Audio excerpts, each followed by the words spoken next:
Quadratic equation solve करण्याच्या तुम्हाला 10th ला 3 मेथड दिलेल्या आहे स्टेट बोर्डच्या. तर कोणत्या कोणत्या मेथड आहे? पहिली तुम्ही फॅक्टरायझेशन मेथड बघितली, सेकंड कंप्लीट स्क्वेअर बघितली. आज आपण फॉर्म्युला मेथडने हे क्वाड्रॅटिक इक्वेशन सॉल्व्ह करणार आहे. इक्वेशन सॉल्व्ह करणं म्हणजे काय असतं रे? कुठल्याही व्हेरिएबलची व्हॅल्यू काढणं.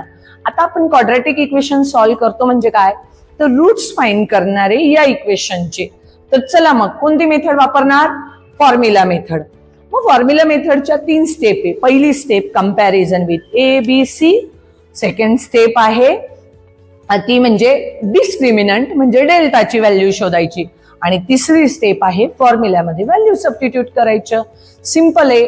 चला मग कंपॅरिझन करायची आहे ए बी सी ची. ए बी सी ची कंपॅरिझन आपण बघतोय. ए आहे 1.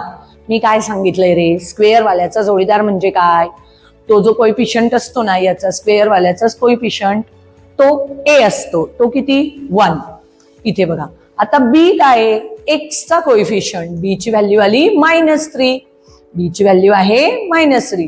आणि सी हा कॉन्स्टंट असतो -2.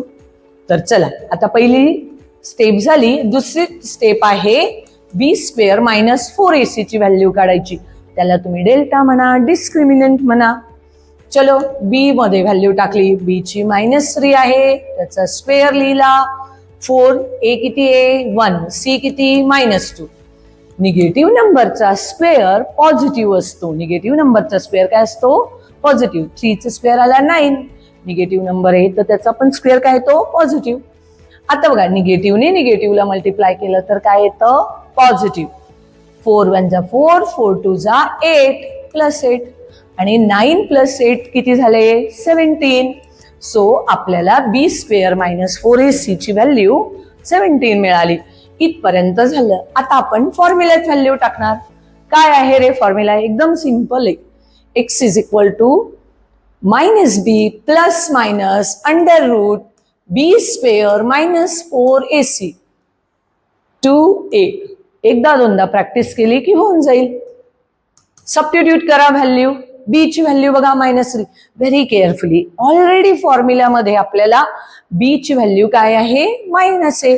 तर तो मायनस ब्रॅकेटमध्ये इथे -3 टाका म्हणजे तुमचा गोंधळ उडणार नाही. आणि बी स्क्वेअर -4ac ची परत व्हॅल्यू सबस्टिट्यूट करायच्या का? नाही. काय करायचं? पूर्ण ही बी स्क्वेअर -4ac ची व्हॅल्यू काय मिळाली आहे? 17. ती टाकली. झालं. 2a म्हणजे 2 मल्टिप्लाय बाय a राहतो. a काय रे? 1.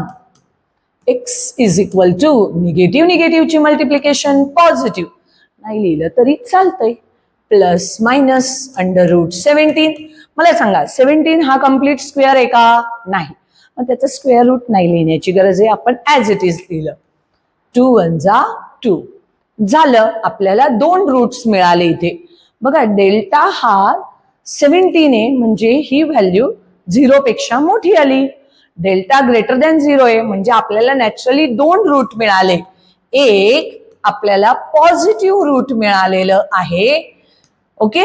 आणि सेकंड जे रूट आहे ते काय आहे? मायनस. तर 2 अनइक्वल रूट्स आले. जेव्हा डेल्टा आहे ना मुलांनो हा डिस्क्रिमिनंट 0 पेक्षा मोठा असतो.